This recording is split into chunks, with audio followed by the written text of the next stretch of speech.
Good evening. This is Real Talk, History as a Weapon for Black Liberation. I'm your host, Dr. Sundiata Keita Cha-Jua. Today we have a special guest, Dr. Jasmin Young. Dr. Young is an assistant professor in the Department of Ethnic Studies at the University of California at Riverside. She received her BA in Pan-African Studies from California State University at Northridge. In 2007. She received a master's in African American Studies from Columbia University in 2009, a master's of science in gender studies from the London School of Economics and Political Science, and a PhD in history from Rutgers University in 2018. She is developing a manuscript that will absolutely change the way we think about Black power and Black women. The manuscript is entitled Black Women, tentatively titled Black Women and Armed Resistance in the Black Freedom Struggle. This work, as I said, will fundamentally, it rethinks and forces us to rethink the history of the Black freedom movement by placing Black women and their armed activity in the civil rights and Black power movements at the center. The project explores the extensive practice and advocacy of armed resistance by Black women. Dr. Young's research interests center broadly on the intellectual history of Black women, state violence, and resistance to that violence, and radical Black feminism. These interests are woven into her scholarship, her professional service, and her passion projects, activism. Her latest article, which you can get from the Journal of African American History, was entitled Gloria Richardson, Armed Self-Defense in the Black Liberation Movement in Cambridge, Maryland. She is also co-editor of a very important encyclopedia, the Black Power Encyclopedia, From Black is Beautiful to Urban Uprisings, came out in 2018, and it's a 2-volume work. So let me say welcome. Thank you. Welcome, Dr. Young. It is a pleasure. Now, the pleasure is mine.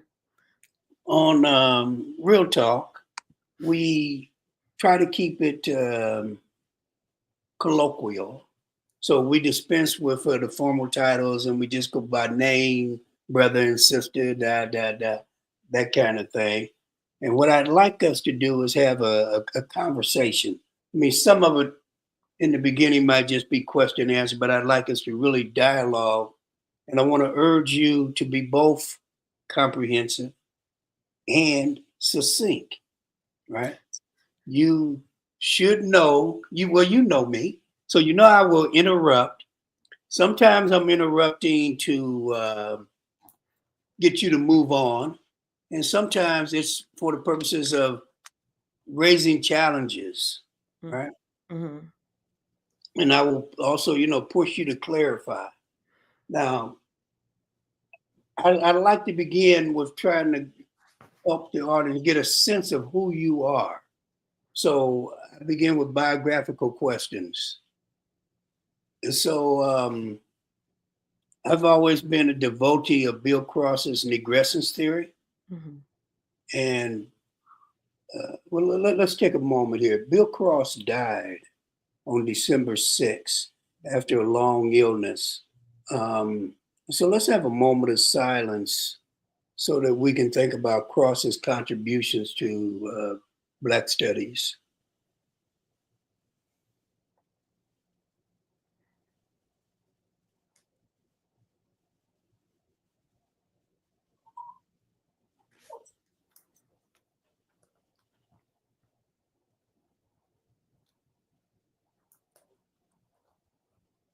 Okay, so Jasmin, let's talk about your journey. So where and when were you born? Where did you spend your formative years, those critical years from 11 to, say, 18, where you begin to conceptualize the world, right? Mm-hmm. So where are you from? And during the period that you were growing up, what was happening with Black folk when you came of age? Yeah, so I am from LA, born and raised, like LA proper. You know, some people say they from LA and they from Orange County, like Western and I King. hear you. Western and King. And then we moved to Santa Monica. So yeah, so I lived in Santa Monica, middle school and high school. And even though we moved to Santa Monica, you know, our life, our social life was still in LA and in Inglewood. So we went to church in Inglewood, all Black church. My granny lived in Inglewood off 10th Ave. My mom made sure that we constantly were in Black spaces. You know what I mean? Oh, yeah. But yeah, so my mom's from DC, my dad is from LA originally. And I rep LA hard. What time period are we talking about? What you asking I'm not directly asking you. You are but I kind of am. That's how we're starting this. How old are you? So it's funny because I just definitely said I turned middle age, and my friend Tandy was like, "You're not middle age," but yeah, no, I just turned 40. I was born in the 80s in LA, so you know there's this moment where Black folks are struggling with drugs and incarceration, and those things are totally part of years. My family, exactly, my family history. And I remember the LA rebellion. Okay. And I know lots of people who were out there. We had so many snacks after that. Like, it was a table full of snacks. It was wonderful. I was like 3rd grade, so it wasn't, I wasn't out there, but I know my family was out there. But you said you got some things. I got so many snacks. The table was full of snacks. Oh my gosh, it was wonderful. But no, I remember driving home that afternoon because we were still going to school in West LA. My mom worked at the VA hospital, and we were driving to, like I said, we lived on Western and King, on 42nd and LaSalle to be specific. But so we were at the center. We were in the center of the mix of what was going on. And I remember the energy, like this feeling of pride, this feeling, it was excitement. There was something in the air. That's actually, I'm kind of skipping ahead, but that was one of the things that I've constantly carried with me that I've wanted to write about. It's inspired me, right? Like this idea of Black folks resisting has been with me since I was a kid. And I've been fascinated by it for years. Yeah, no. Those moments of exhilaration do shape you. So here's the question. So you had that experience. Then you went and got 2 degrees in Black Studies, a BA, and then you followed that up with a master's degree. So now, I guess technically you're probably like the 3rd generation of Black Studies. And so when you entered the discipline, right? Yeah. Was the prevailing norm, like when I entered Black Studies, I think of myself as part of that the 2nd wave. The push was still to link campus to community. Basically, take the resources from these wealthy campuses, right, and the skills, and bring them to the community for the purposes of liberation, right? The whole goal of education for liberation. When you came along, was that still the vibe? First of all, I'm curious about how you're bookending these generations, right? Like these waves. Yeah. Something about the people who would originate Black Studies in the late 60s, and I'm taking them through, I'm giving them a decade or so in the profession, and then I enter, I got my BA in 77. Okay, I see what you're doing there. Okay. I get into Black studies in 2003, 2004. Okay, So I don't know if I'm the third wave. Yeah. You about like 4, 5 way. Right. Yeah. So I start undergrad at Cal State Northridge, and this is the importance of academic advisors, right? So I have this academic advisor, James Henry, who's like, oh, you could take your general education courses in the Pan-African Studies department. And I was like, okay, cool, easy. You know what I mean? My English, my history, et cetera, et cetera.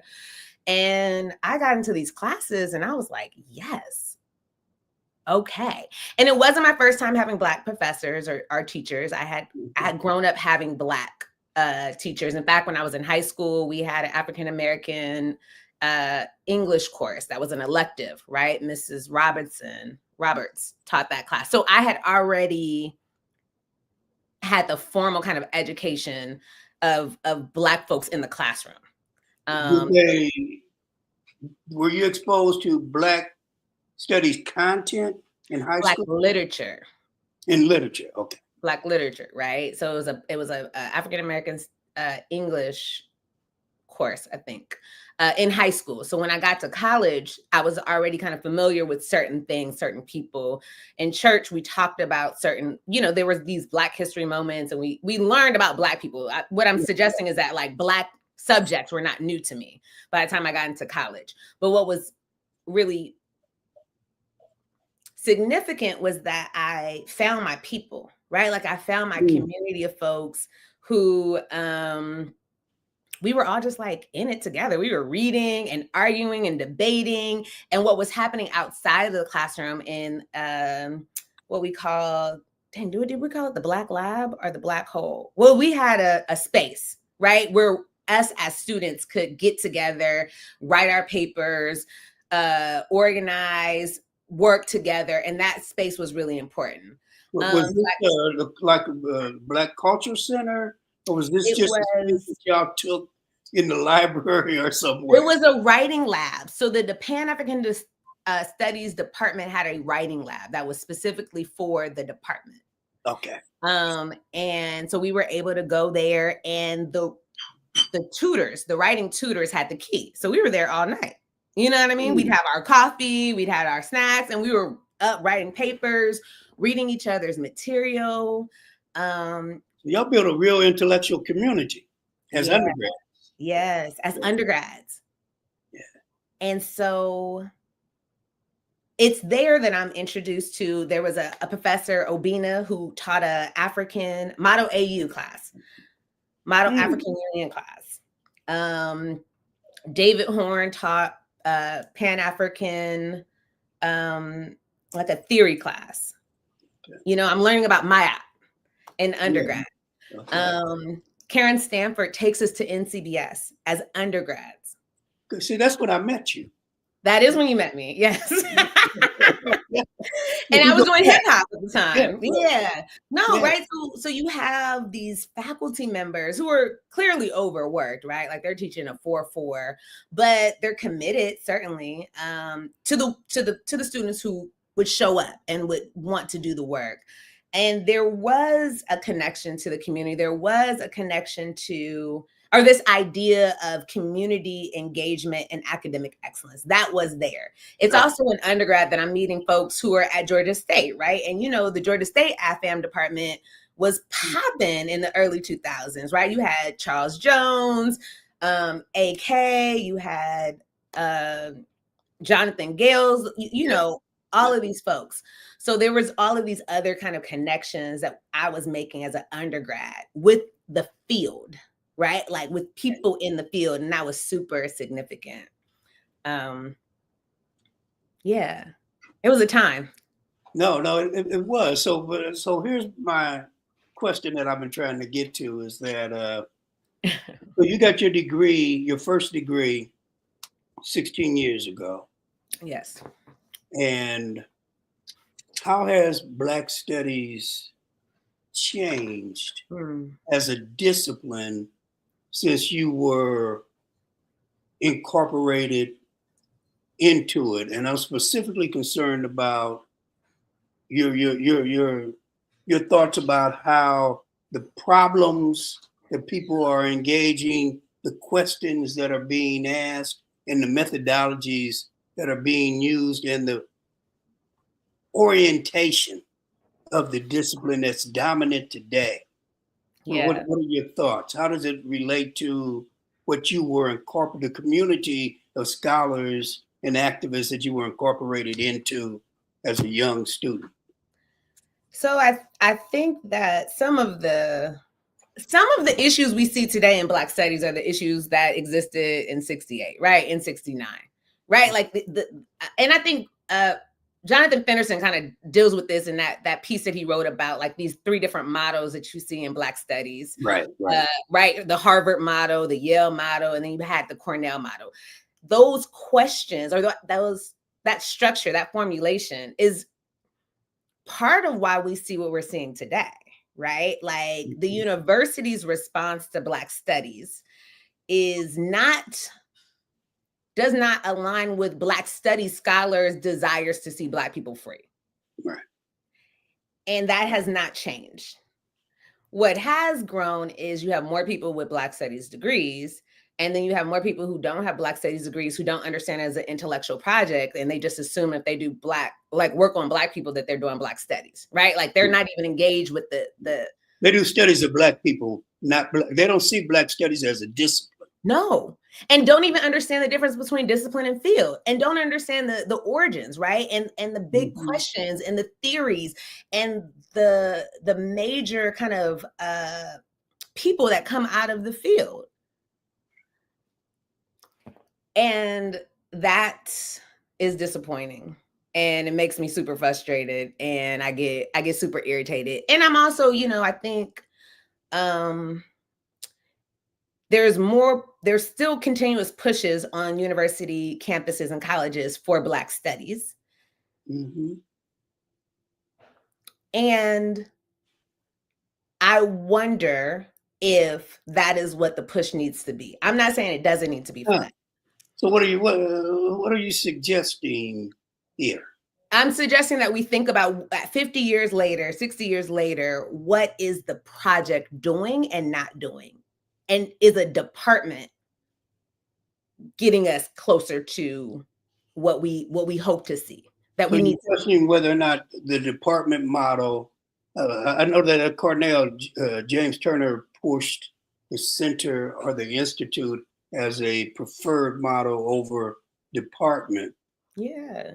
I guess my question has to do with how we explain that in an era in which there is the Black Studies PhD, and there's maybe 15 institutions that produce Black Studies PhDs, that Black Studies also has far more departments, and theoretically within academia, the department is a power unit, right? As opposed to programs, because you have line item faculty, right? And budgets.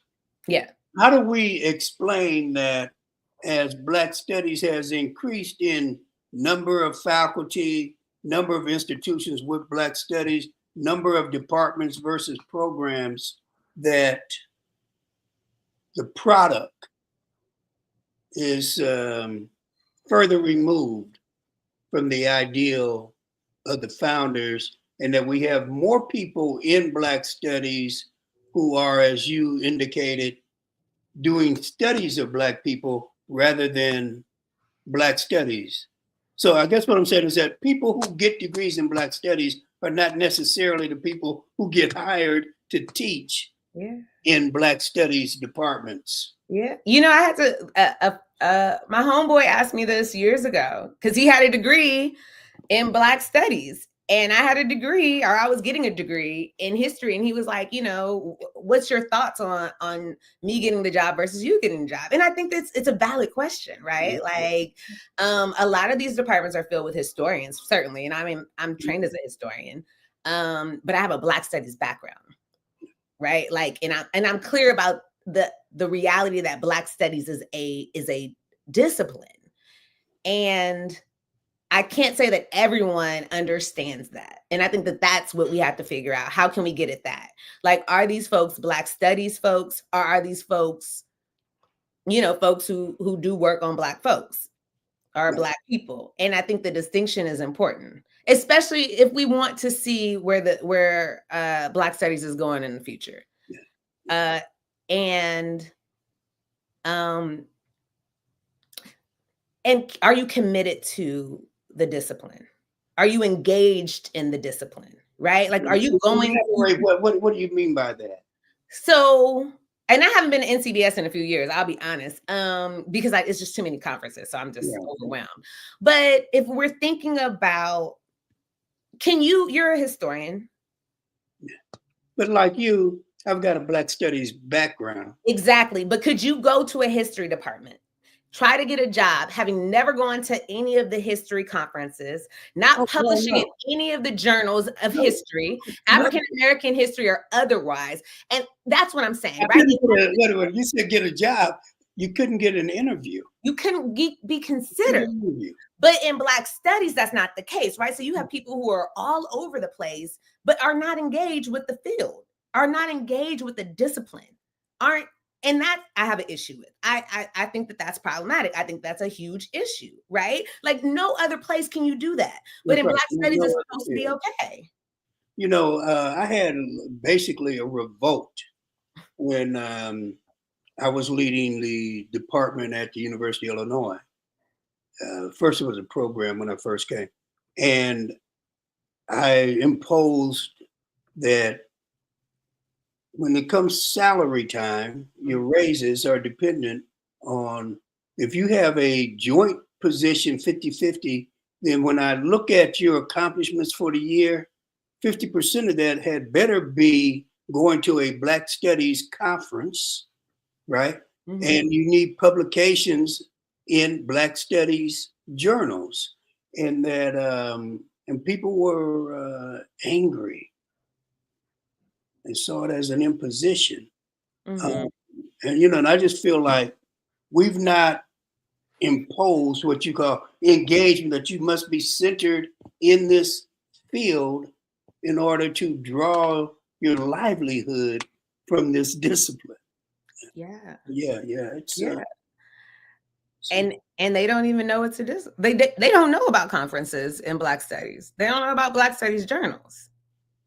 It's one thing to choose to not engage, right? Right. It's another thing to not even recognize its existence, to be so oblivious to it, right? I think that's what I take issue with. When I went to Columbia, so I had come from Northridge, and we were going to NCBS every year, right? First year was in Houston, then I'm in San Diego, and I'm like, I'm with it. Like, let's go. I go to Columbia, and it was strange because I was like, oh, nobody from Columbia was going to NCBS. No. And it was the first time that I understood what was happening, right? No one from the Ivy Leagues go to NCBS. They also don't come to Asylum. Well, so I cannot think of this guy's name right now. He has really, really, really long locks, and he was at Cornell. His locks went all the way down to the ground. He was always constantly at NCBS. So, and he was at Cornell. But I know what you're talking about. Yeah, Cornell, back in the day, UMass, Cornell, and Illinois, we brought 20-some people, right? Yeah. We rock like that. But most of these institutions, they certainly didn't come to NCBS because they saw it as an Afrocentric space, when the reality is that most of the faculty in Black studies were Afrocentric. Yes. Right. So, and you had people walking around like little African kings. So, I mean, it wasn't. No, you got contradictions. You had people who thought they were pharaohs. They did. They're still acting up. But with followers. And you're like, oh. You engage them by participating. Yeah. You don't cede NCBS. So like what I did was say, look, you don't have to come to NCBS, but if you're in literature, you got to go where the Black scholars convene in literature. If you're in history, you got to go to Asala. If you're a sociologist, you got to go to the Association of Black Sociologists. That you got to be part of the Black infrastructure of Black studies. Yeah. Yeah. Yeah. And I don't see that. And that's concerning to me. It's concerning to me. And I think your question about the connection and tie with community and the university is withering away, right? And Mhm. actively being eroded in some ways. Yeah. So, and part of that is about these different kind of waves, right? Like you figure that first wave of scholars in Black studies also didn't have degrees in Black studies, That's right? right. Like they're creating the field, but Right. they understand because they're one of few, and their relationship to the community is different. Very. Um, you have more people, and I'm sure there's lots of reasons for that, so we can kind of parse it out. But Coming from the movement as well. yes. So, but ultimately, if you get so far from the origins of Black studies, you don't understand why it's necessary.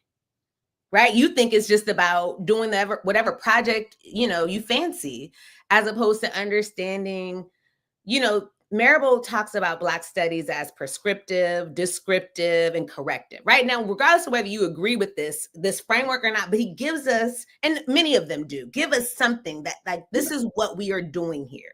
Right. And I don't see that I don't often see that. I don't often see that as an engagement either, right? Like, right. No, folks who won't know who Malefe Asante is, who won't know who Milana Karenga is. And yeah. I'm not saying you got to like them. I'm not saying you got to quote them. I'm saying you got to know. Well, I'm going to say this. If you are writing in Black studies, you have to be familiar with, and if you're discussing certain topics, you do have to cite and engage, right? You don't have to agree, but you can't act like they don't exist. They don't even know.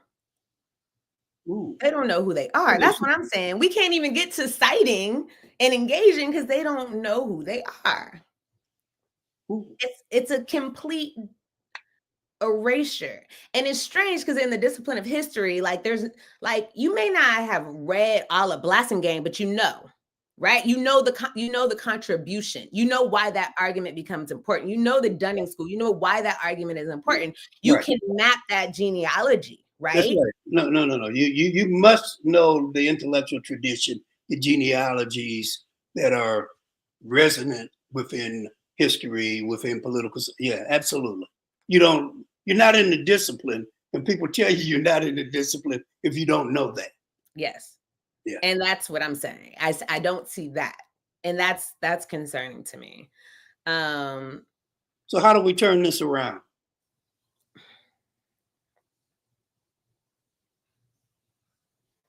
I don't know. Start calling people charlatans. I got one foot in the valley. Call them charlatans. Just start calling people out. You still at the middle of the mountain. Y'all got to turn it around. Baby, if I could retire today, like listen. Well, I mean, also the academy is the realities of where we are becoming very clear and crystallized, right? We are working for corporations. Students are oftentimes looking at their experience on college campuses as transactional, right? And so all of that, and I don't know what Black Studies response to all of that is so much. And and so again, we started with, is departments what we need to be pushing for? Right. That's what I was saying. Right? You're suggesting another model. So what would I'm suggesting we think through it. Huh?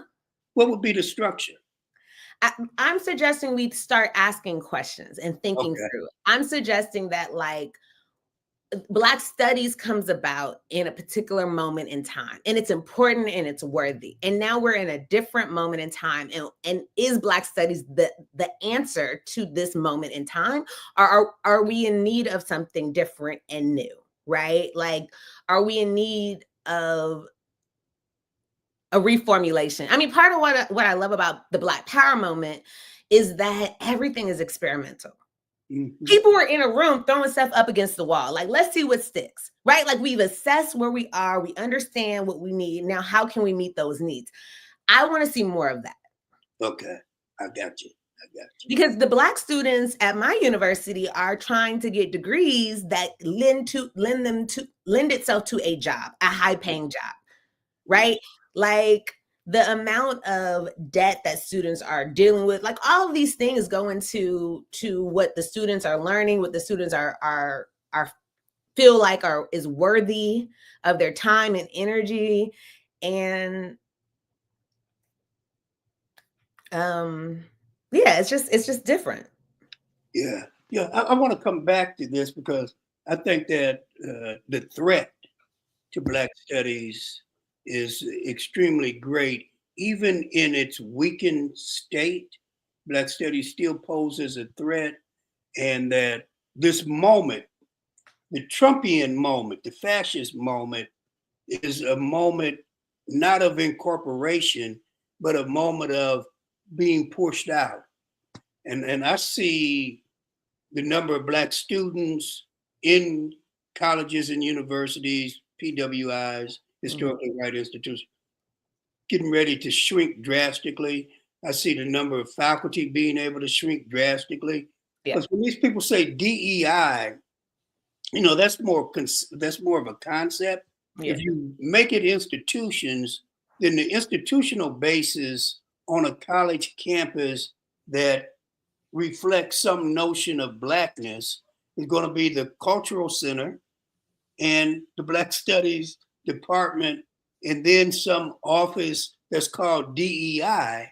But the real infrastructure is in Black Studies and the Culture Center. So when they come for DEI, they have to go after that is the infrastructure. Black faculty are disproportionately in Black studies. If you want to get rid of people who, quote unquote, they call it critical, they call everything we do critical race theory. But if that's what you want to get rid of, you go after Black studies. So and what are we seeing them do? About all of these departments are getting smaller. They're being incorporated into other departments. They don't have hiring possibilities. They have, you know what I mean? So, but this has been happening for years, right? Yes, but like, now it's accelerated. It is accelerated. And I think you're absolutely right about the importance of the cultural centers and the importance of the Black studies, because it does still pose a threat. At UCR, we have an African student programs. They just received an award. I don't know if Jamal is in the comments and he can tell us the specific award, but like they got best cultural center, an award. Okay. From the It's a beautiful place. Association. Yeah. Exactly. It's a beautiful space. The students go in there, they play their games, they share, they dialogue. Those spaces are important, right? That's essential for undergraduates and graduate students on these campuses, especially the campuses that are PWI or otherwise, right? Like I think ours is a Hispanic serving institution now, HSI classification. But the point is, we see what's coming down the pipeline. That's right. Fast. And are we ready for it? No, we're not ready for it. But we could do this. We could be in this rut. I want to shift a bit and move to this question of your work. Mm-hmm. So you're co-editor of a very important encyclopedia that we talked about, the Encyclopedia of Black Power. And you've published several articles on the Black Power movement. And so my question is, what attracted you to that area of study? Yeah, I think, so I didn't grow up. I remember first learning about the Black Panther Party. I was in high school, and my Black student union advisor was a man named Ron Wilkins, who was a Black Power activist in LA. So you're talking Fanon's dad? Yes. Okay. Yes. Right. Yeah, he came out of SNCC. Yeah, absolutely. Exactly. So this is, I'm in high school. Geronimo Pratt gets out of prison and comes to visit our campus, right? My friend's mom is a Black Panther in the Bay Area, right? Like, so there's all of these like ways in which I'm surrounded by Black power folks. So I remember going home asking my mom, like, were you a Panther? Like, what's up? And she was like, no. And I was like, so disappointed.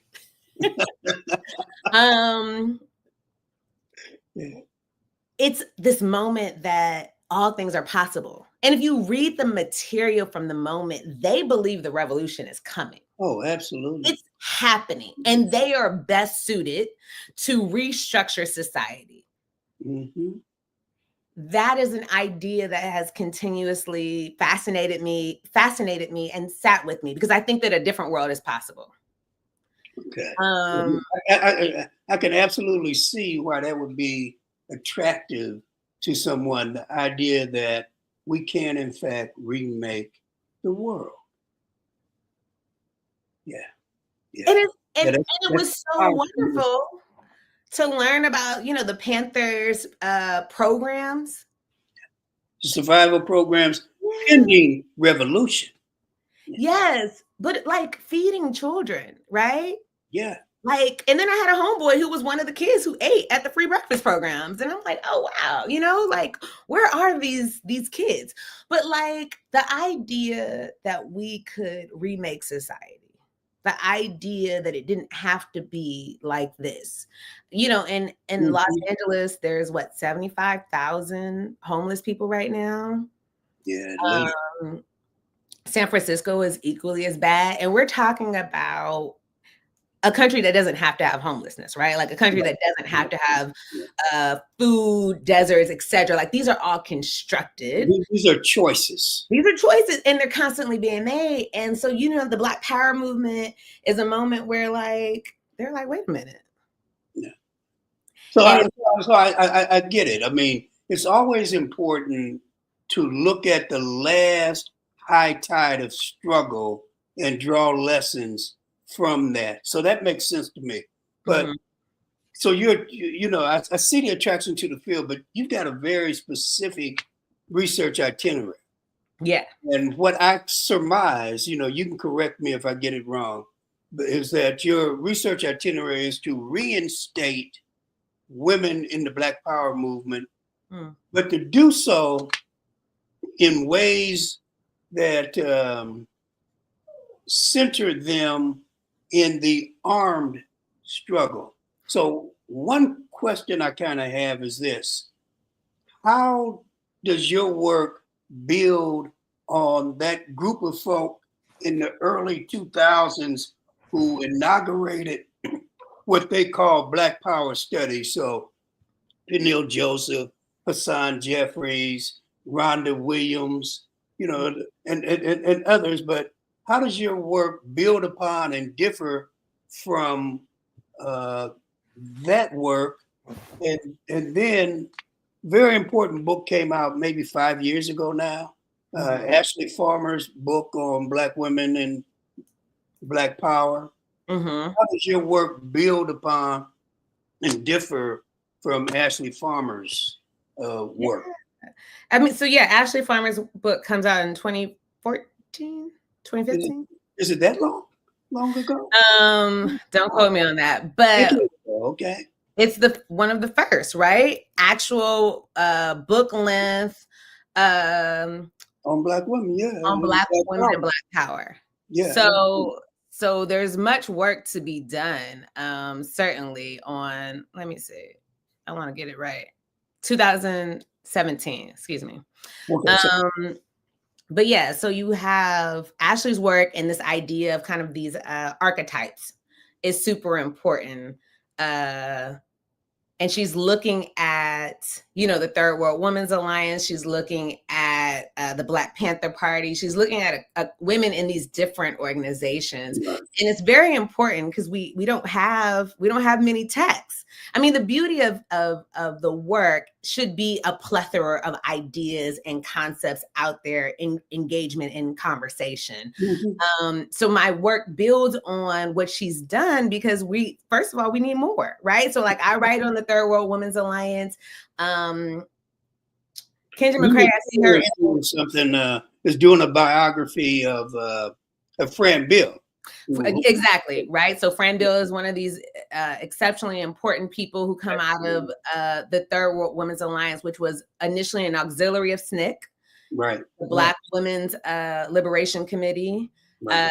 And along with that is Gwen Patton, Faye Bellamy, all of these women who we don't know their names, right? Or like some of us do. And I want to shout out Kendra because she's too few of us know their names. Too few of us, absolutely. Too few of us know these women's names and understand the impact of their intellectual production. And that's part of what I'm interested in, right? Like what are Black women saying? How are Black women envisioning liberation? Mm-hmm. How do they see themselves as nation builders, right? Like, so the work that I'm looking at is definitely about armed resistance to white violence, to police brutality, to state violence. I'm interested in how they are articulating and defining state violence, right? And this concept evolves over time, right? So like you have at some point Angela Davis saying anytime a Black little boy dies or a Black kid dies, we need to be charging Nixon with that murder because it's structural things that are happening in Black communities. That's a very different, conception of state violence than like police physically attacking someone. Absolutely. And I'm interested in all of those things, and that's what I'm writing about. Peniel Joseph coins this term Black Power Studies, but before he was doing it, we got to shout out the homies, right? So you have Charles Jones with Black Panther Reconsidered, which is a collection of articles about the Black Panther Party. Significant. I go back to that all the time. Absolutely. And the articles on the role of women in that book are significant. And that group of scholars, Senator Matthews, I just remember the importance of her argument in that book. Yes, right. And Angie, who does work on the Black Panther women as well. She's doing something on their schools now, maybe. But yeah, so you have, there was for a minute, there wasn't too many scholars who were doing work on Black Power women. And so many of them were doing work on Black Panther women. Yes. So Ashley's book is not just about Panther Panthers. Huh? Right? So much of Black Power studies was the Panthers. Yeah. I can think of when Scott Brown did the Us book. Yes. And then my former student, Ed Onassi, did the RNA book. Yes. There was some stuff on the League, but not by Black scholars. And we still need more on Black women in the Us organization. Tondi Seasway's book came out on Deborah Johnson. Yeah. Tondi, if you're there's a whole bunch of people in this chat, so I'm just going to ask them to, put it in. Stuff. But Kendra does her work. Kimberly Monroe is doing work on Black Power women. Mary Phillips has a book coming out on Erica Huggins. Oh, great. Oh, it's coming soon. Yeah. But so much is still on these Black Panther women. And I think that that's useful. It's very important, right? It's certainly useful. And they did shape the era. But there are other forces out there that need to be uncovered. Absolutely. So let me push you on this. So back to the question of what you build upon specifically and where you make departures, right? And sometimes departures are simply new archives are open up, new questions emerge. So can you address that aspect? Yes. So what's singular about your work? Great question. I think that the work that I'm doing is a social history, cultural history, and intellectual history. So it's very different.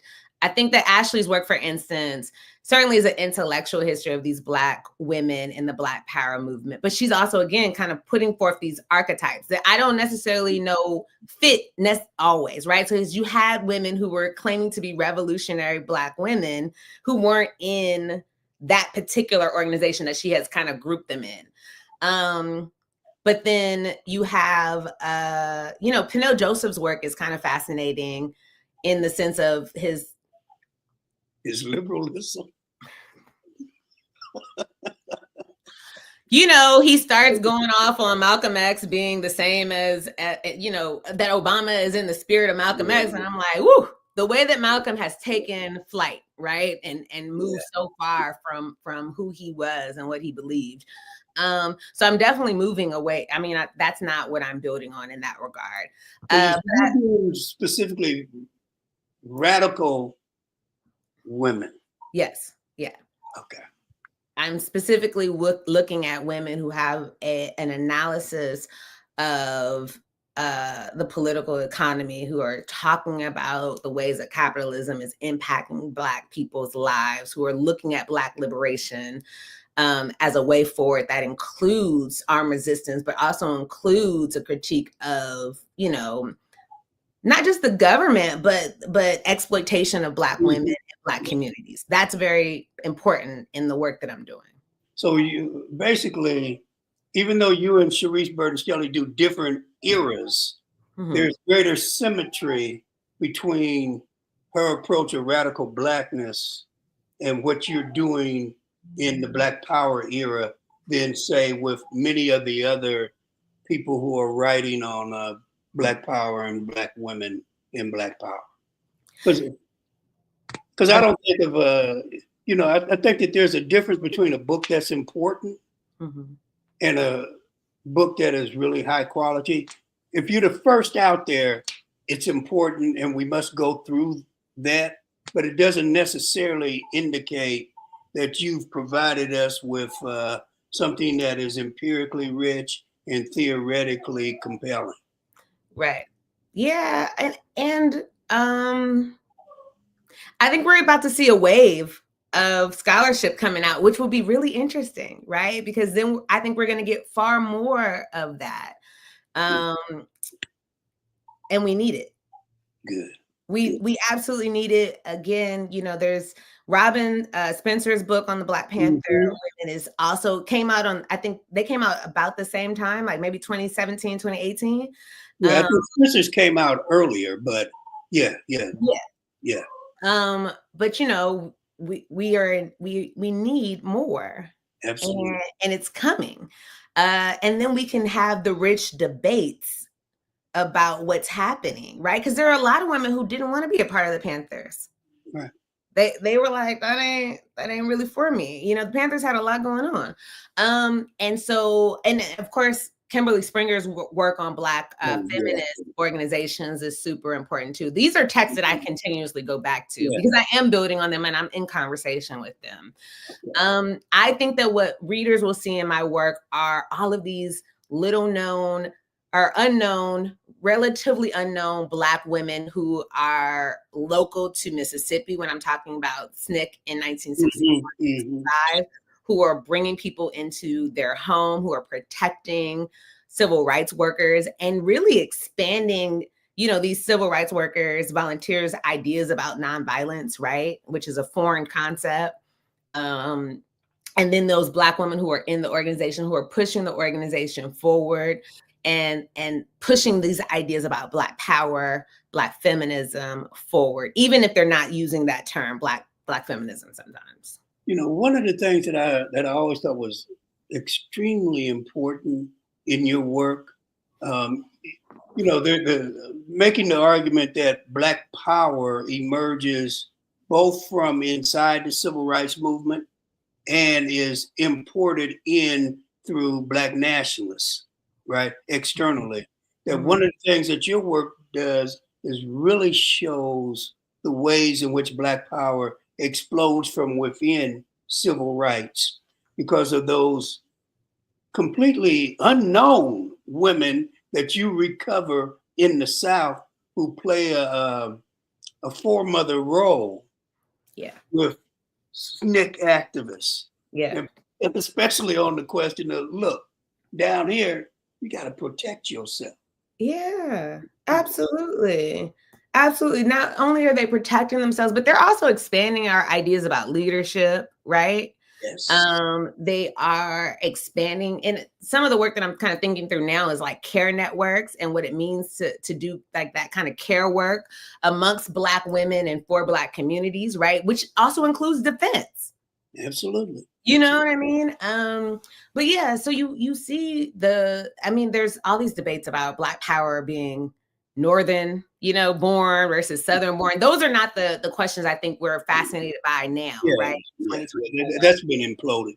But so here's a question I got to get at, and it may come off as hostile and unknowing, but I'm just trying to push you. So Okay. look, we all know that AK's book, We Will Shoot Back, is the definitive study of armed resistance in the civil rights Black Power movement. So In Mississippi. In Mississippi, absolutely. But the frame transcends Mississippi, but the empirical work is all Mississippi. Granted, what does will your work do beyond bringing in women and operating beyond Mississippi? So what do you mean when you talk about a feminist strategy of Black liberation in the sense of armed resistance, right? So what's the contribution in that regard?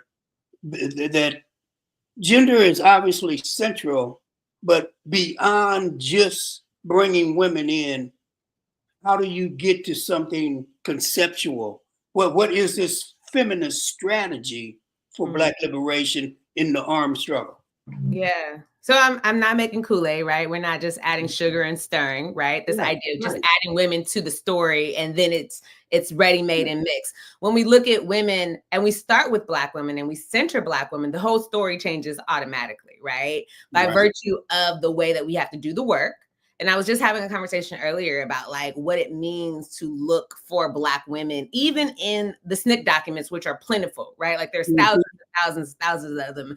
And yet, and still the strategies for doing historical work on Black women, it's constantly evolving, requires innovation, and it requires a certain level of diligence because absolute diligence. Because generations of people read the same documents and somehow women didn't do shit. And women didn't do shit. And we continuously see that, right? Women didn't do shit. Now, AK's work is great because he does talk about the Black women who are doing stuff.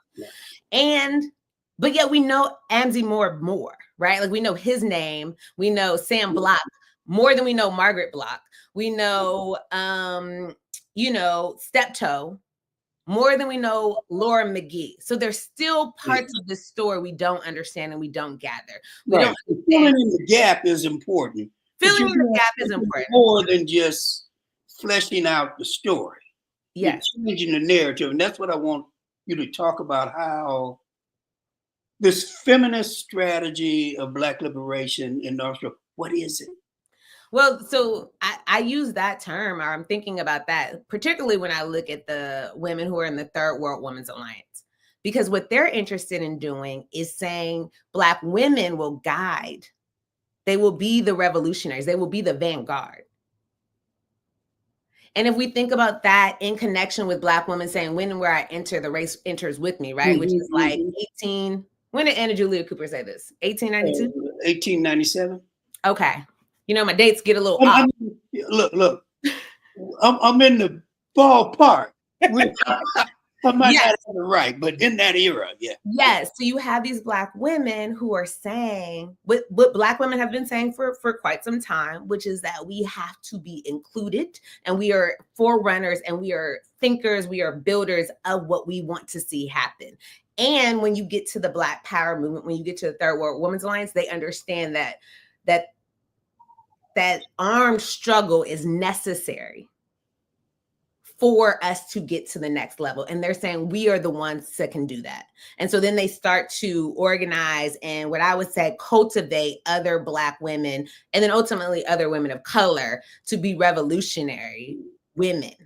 This is not the story that we know, right? Like that's not what AK is talking about. That's certainly not what Ashley Farmer is talking about. Then those are the distinctions because they're crafting this kind of feminist approach, Black feminist approach to revolution that's unique and special.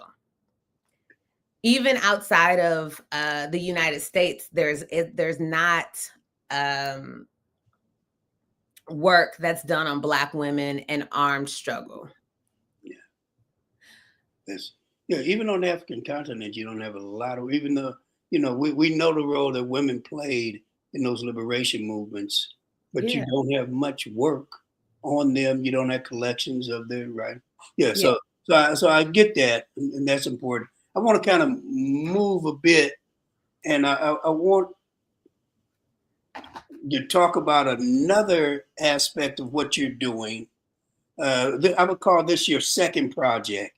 And again, you can correct me if I get it wrong, but you appear to be developing a series of work that re-theorized the archive in terms of Black power and in terms of Black women. Mm-hmm. So in the Black Power movement.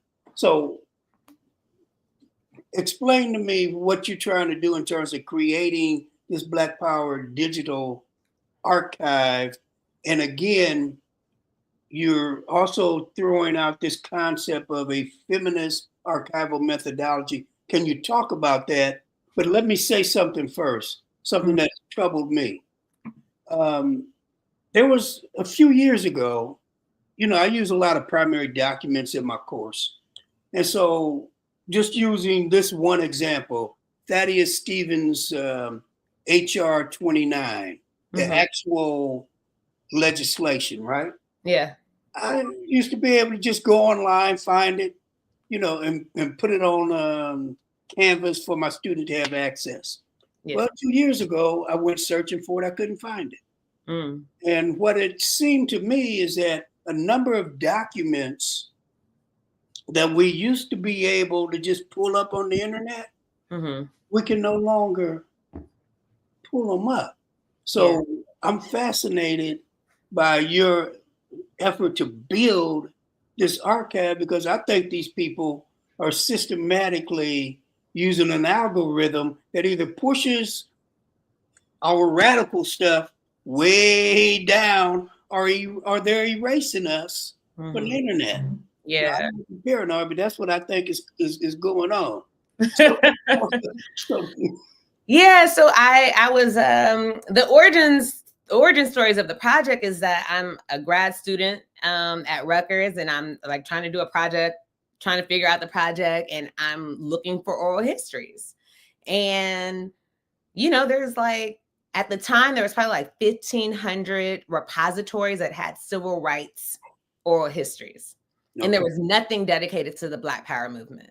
And if we know and understand at the time, if we know and understand how Black power has been demonized, right? It's the stepchild of the civil rights movement. Civil rights was doing fine and all good and dandy. And here come these Black people and they're angry. And all of a sudden it all just goes away, right? So that narrative is still present today. And you see it in so many different ways, right? So we can have celebrations, marches, commemorations of these civil rights moments and these people, and it's not the same for Black power.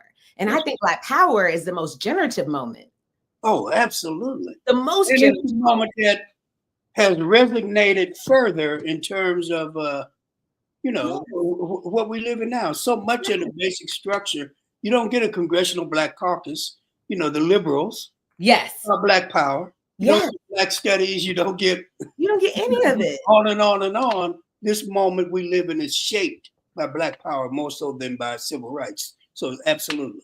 Right. You see what I'm saying? And so then I'm like thinking about why it is. Now, of course, you have Black power activists oral histories housed in civil rights repositories, right? So if you go through the bunch at Moreland Springard, the civil rights oral histories, all of that, lots of Black power activists. And of course, people who are Black power activists are also civil rights activists, right? Like Stokely Carmichael, et cetera, et cetera. Yeah. But the point is, I found that to be a problem. Now it has changed over time. I want to shout out CSUN has a Black Power oral histories that they've done. Karen Stanford and Keith have done these oral histories. There are oral histories now with Black Panthers in Washington. You can find that online. So there are things that exist now that didn't exist 10 years ago. Right. But I still think that it would be valuable, useful for a scholar, an activist, a student to be able to go to one place and find a collection of oral histories. And the activists are getting older, right? Like many of them are in their 70s or beyond. Absolutely. And the stories are going to go. Yeah. When they go. Now, some stuff can't be spoken about, and I'm okay with that. But the little organizations, the local organizations, right? Like, yeah. We need those histories. We need those stories. I want oral histories, again, with the students, the kids who were in the free breakfast program. Yeah. We need to know what is happening with those kids, right? Like, so we have a few kids that we know of Black Power activists. We certainly can point to Tupac. But who else do we have? How many other stories have we collected? Can we understand the impact on that other generation of folks? You know, I'm thinking about CIBI, the Council of Independent Black Institutions. I think there are about 300 independent Black schools. You know, what's going on with those kids? Right, right. And so Russell Rickford's work and you know, and so then you also have oral histories that people have done over the years for their own individual projects, but those aren't housed anywhere. Right. And some of them are holding on to them because they think they're going to use them again or they don't want to share them. And so like what I want to do is create a space where Black Power oral histories are all housed. And the first phase of that is just for it to be a guidepost. So for what exists already, like if you're interested in Stokely Carmichael, I can send you to these various places where they're housed already, right? Like, so think of, you know, University of Washington, Gateway. Yeah. Exactly. But then I think the next iteration of it is about like whose oral history still needs to be collected. And that's imperative, right? Like I wanted to sit and talk to Mabel Williams, who was an activist out of Monroe, North Carolina for years. My friend Dara and I drove from Rutgers to Detroit to try to talk to her. And she passed, and I didn't get a chance to speak to her. I didn't get a chance to ask her the questions that I had. So, you know, as we proceed forward, we have to think about these histories. Well, I mean, the urgency. The urgency. He said the fierce urgency now, because these people are largely in their late 70s and 80s. Yeah. And the mind ain't doing what it used to do, right? So on one hand, they're more inclined to share, but also there are other kind of considerations. I think that we need lots of people doing archival work on Black Power. Okay. Like I think about Bracy and the work that they did to put all of that stuff online, the Black Power movement series. That's right. How many people's work were written off of that? Oh, yeah. I mean, it's certainly that Black Power studies moment was built largely on the Bracy archive. Absolutely. Yeah. So I just think I think it's something I'm serious about and committed to, but I'm hoping that other people join in that because I think we need it. And to your point about archives and documents disappearing, yeah. Like if you're trying to take out critical race theory, right? Yeah. You got to wipe it out. We know this. Yeah. We know enough to know what the playbook is because the playbook is not actually changing. No, but you know, we don't seem to be reacting to this stuff as if it is an existential threat to us. No. Yeah. Because we're trying to survive and answer a gang of emails. No, but like, you know, the emails, baby. I'll just be like, Jesus. It's basically a work overload. This is capitalism. You know, this is exploitation. It's a speed up, as they call it. It is a speed up. Yeah. And then we have to figure out how to try to slow it down, to lay down. You know what I mean? I laid down today. I was like, let me just go ahead and rest my body. But yeah, so I think we also need to be more willing to share with each other. Are you now getting toward what you conceptualize as a feminist archival methodology when you introduced the notion of collaboration and sharing? Yes. Part of it? Yes. And care, you know what I mean? I remember, I can't even remember who said it, but there's probably like 100 books that come out on Lincoln every year. You know what I mean? Like, we can have a multitude. We can't have the scarcity model. Yeah. We can't afford that. I need multiple books on Fannie Lou Hamer. I need multiple books on Assata Shakur. I need multiple books on Angela Davis, on all of this stuff, because this is our history. So let me ask you this question then. See, when I talk about this as an existential crisis, two sets of data inform me, as well as lived experience, right? In 2019, there were 900 and something odd PhDs awarded in the field, in the discipline of history in the United States. And 34 of them went to Black people. In 2020, there were only 600 and something PhDs awarded in history in the United States, and 26 of them went to Black folk. The trajectories are similar in sociology, psychology, anthropology. In fact, they're smaller in some of those areas. It seems to me that at the level of PhD, right, only 1% of the people on the planet have a PhD, and only 2.4% in the United States. I think we're being pushed out of the graduate schools in terms of the meaning-making professions, and people are being, from a young kid, told you need to go to STEM. STEM helps the American empire. I'm not sure it necessarily, we need everybody, so I'm not saying don't, but that's a project for the American empire, for their war machine. That's not necessarily a project for the liberation of Black. We need to be in the meaning-making disciplines as well. And so if we are being pushed out, where are the people going to come from that you say we got to get to do this archival project? If there's fewer of us, I mean, come on, 26 Black PhDs in 2020. There are how many universities that award PhDs in history? I know. Right? That's not even one per, if you take the top 100 institutions, that's not one per. But we also need, I hear what you're saying. I don't disagree. I wish I had the statistics on archivists, right? Oh, there's how many Black archivists are them? Yeah. Exactly, right? And when we say we need people all over the place, we need Black archivists, right? Like, from what I understand, the amount of documents unprocessed at Howard University is off the chain.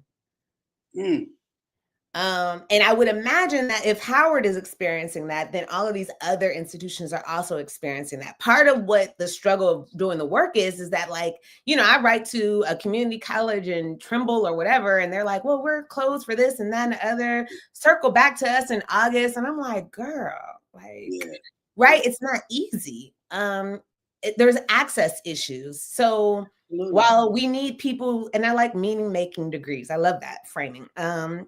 While we need those folks, we need the archivists, we need the librarians, we need those folks who are doing that work as well. That's right. And the information technology degree folks. Exactly. Now, if we're pushing everyone into STEM, I think there's only 2 Black students in the information technology, which is where the librarians are coming out of at the University of Illinois. I think they only got 2 Black students. 2. Yeah. So, the numbers look bleak. You're right. Like, we are less than 1% in terms of Black folks with PhDs in the United States. It's not a lot of us, for sure. And And also, Black folks have maintained archives prior to the rise of Black people getting PhDs. We're not new to this. You know what I mean? We're not new to this. So I don't know if we need to be thinking about it in the traditional kind of narrative or the traditional arc, because we have a history that has been outside of these traditional spaces to begin with. Right. I think that there's a lot of interesting work being done on like community archives and and so that's where we need to be looking. That's the mutual aid stuff that we need to be doing. That's the feminist methodologies that I'm thinking through, right? Like, and that may or may not be my new version or understanding of what it means to be connected to community, right? Like maybe 40, 50 years ago you were tied to a specific movement, but that doesn't look the same anymore for us. And so, you know, I'm thinking through like how to be innovative and creative and use the skills that I have and the relationships that I have to also kind of multiply what we see we need. I think to answer your question about what a feminist methodology kind of looks like for me, I'm constantly asking questions and talking to people and gathering stuff and trying, because I don't have all the answers, you know what I mean? Right. But I am a sponge. I'm gonna ask some questions.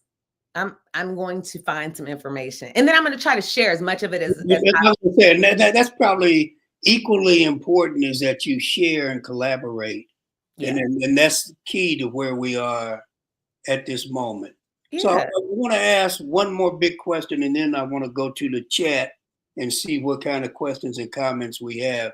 So the contemporary moment that we're in, fascism. I mean, Black people have always lived under fascism, right? Mm-hmm. George Jackson does a great job of writing about that. But white folks in the United States are now finding fascism. And this fascistic moment is, of course, deeply anti-Black. Mm-hmm. Do you have any comments on the state of Black people, particularly Black women, within the consolidation of fascism in the U.S. empire?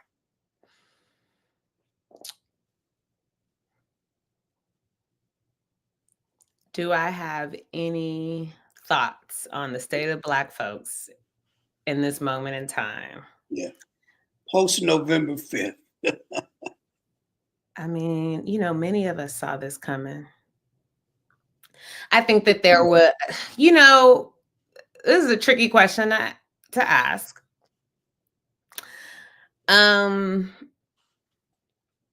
And I think we can look to like 2008, right? We can look to this moment where Barack Obama is running for president. He becomes the president of the United States, and he's running to uphold empire.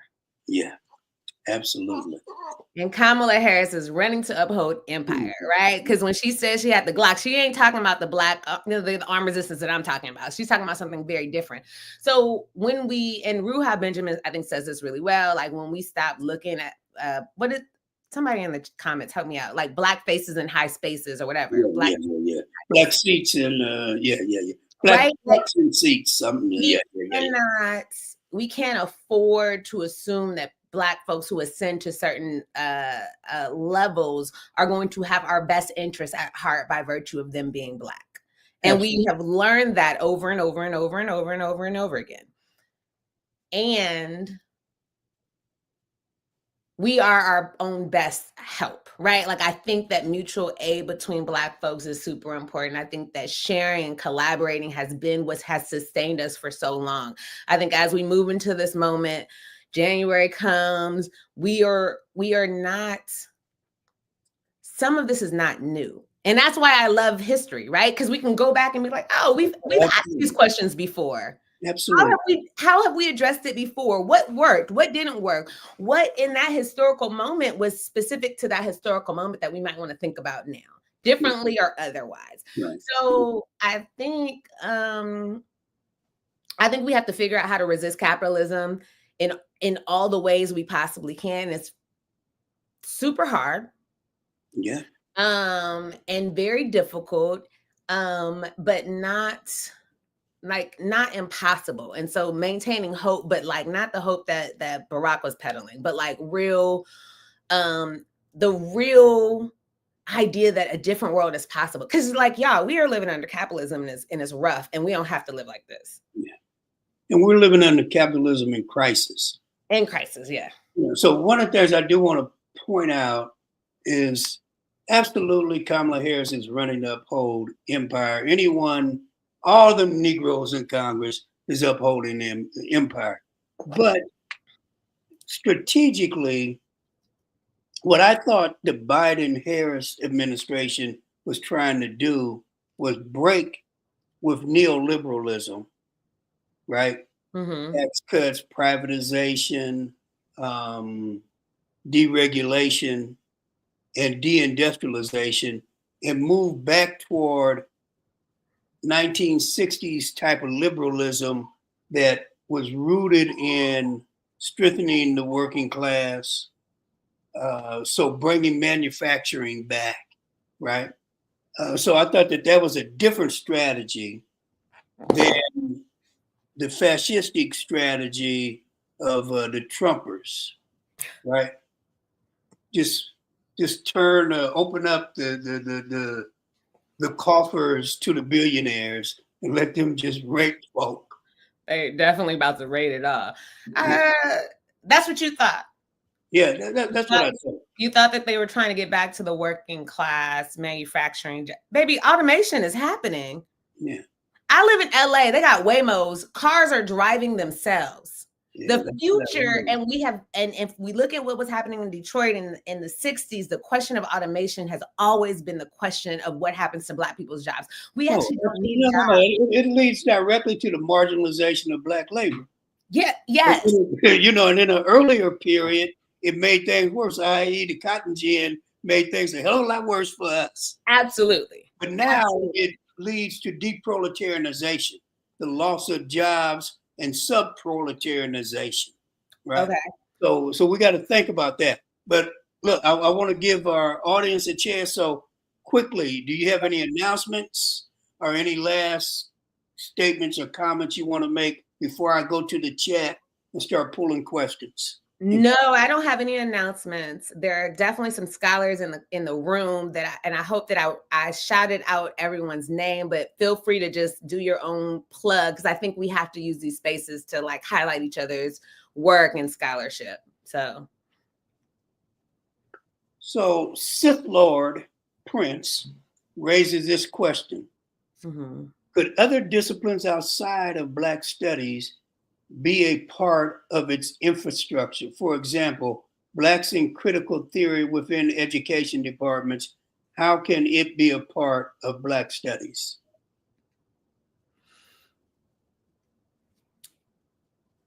Can Black folks in other spaces be a part of Blacks? Of course. They have been.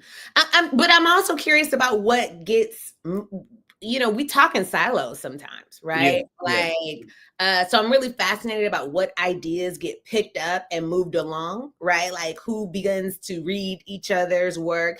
The way that like concepts about not just anti-Blackness, but what is my man's name? Frank Wilderson's Afro-pessimism. The Afro-pessimism, the way that gets taken, I'm really fascinated by it.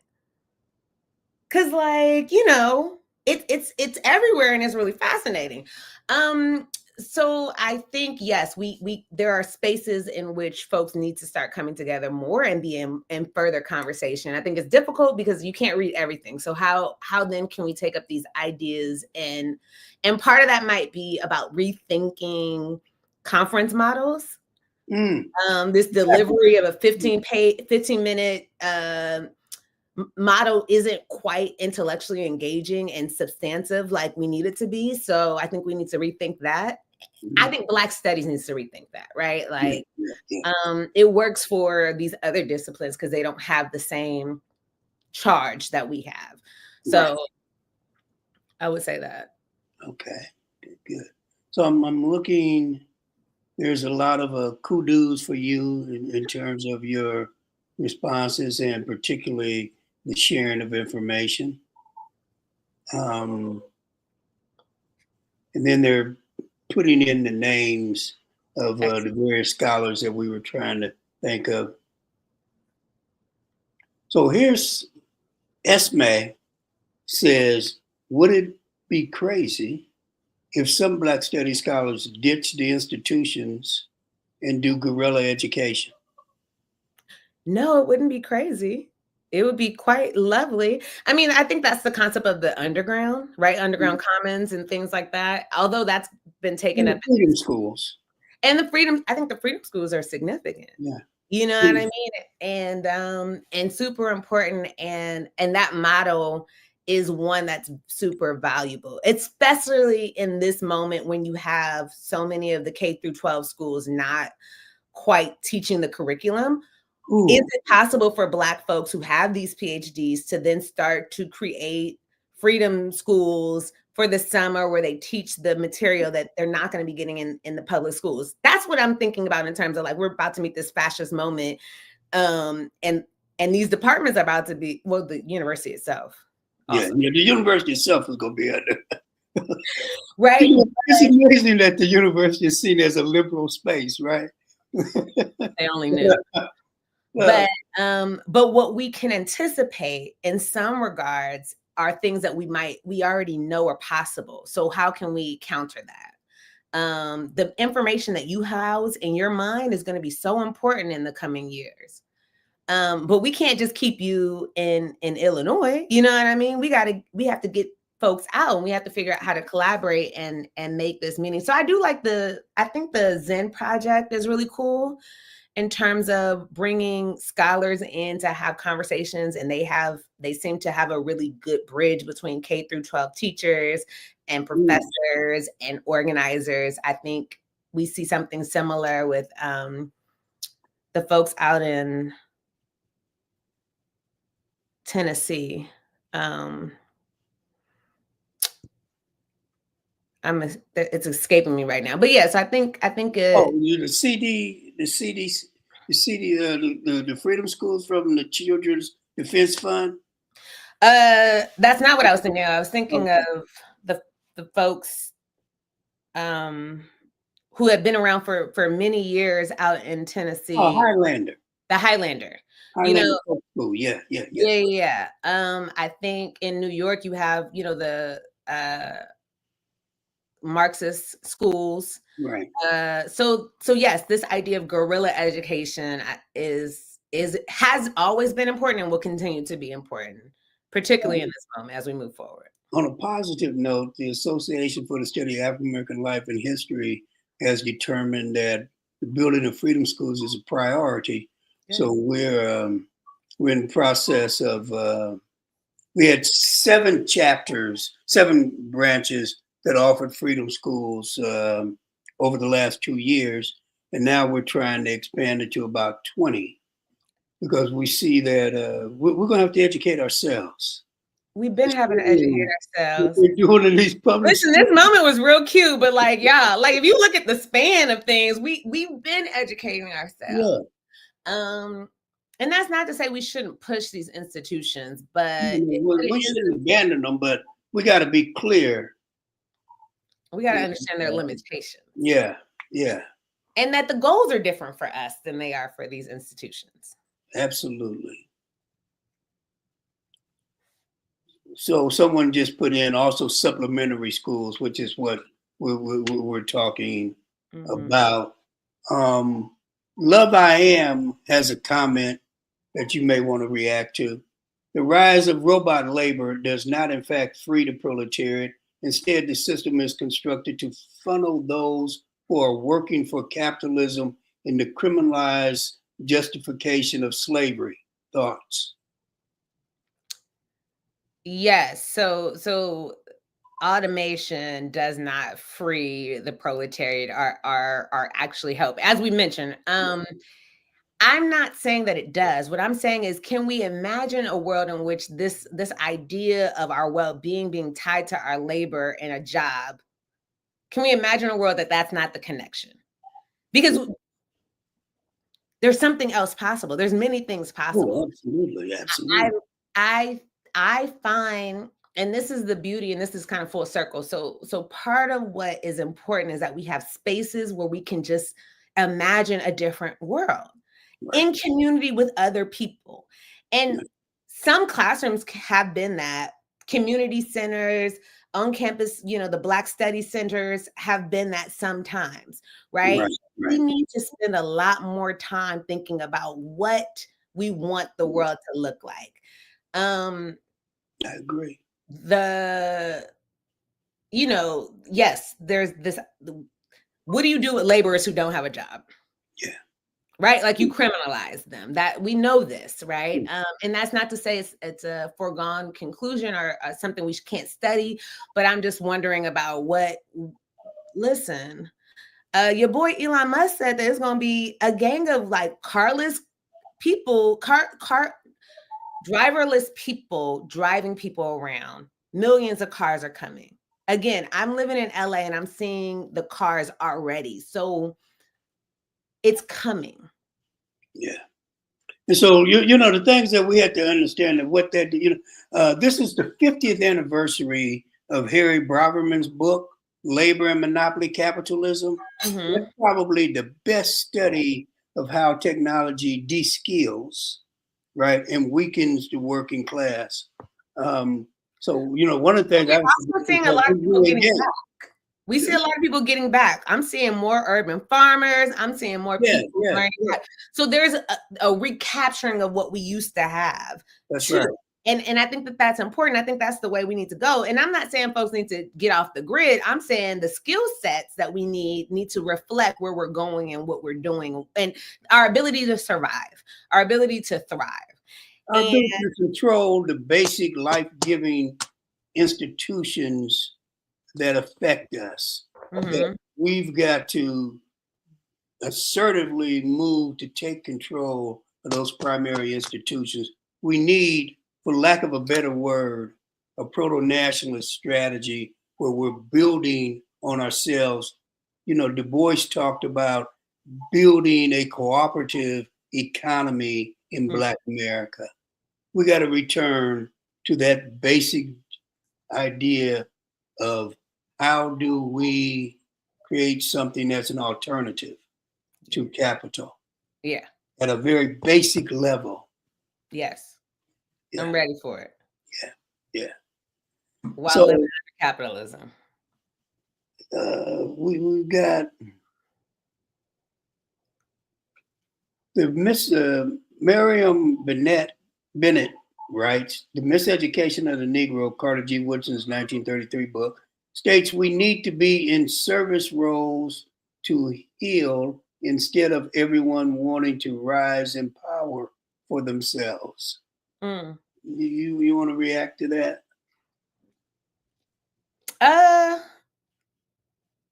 Yeah, I think there's a lot of people who are interested in service roles. You know what I mean? There's more Black folks in service roles than there are with PhDs, certainly. Yeah. I think that there's also far more disconnection between those of us that have PhDs and those of us who are in service positions. Yeah. The amount of Black folks greater than for our parents' generation. Yeah, the amount of Black folks who are scared of Black folks is a lot, right? And don't hang around Black people and don't want to be around Black folks. Yeah. And so, that's certainly not all that Carter was talking about. But like I when I'm thinking about our contemporary moment,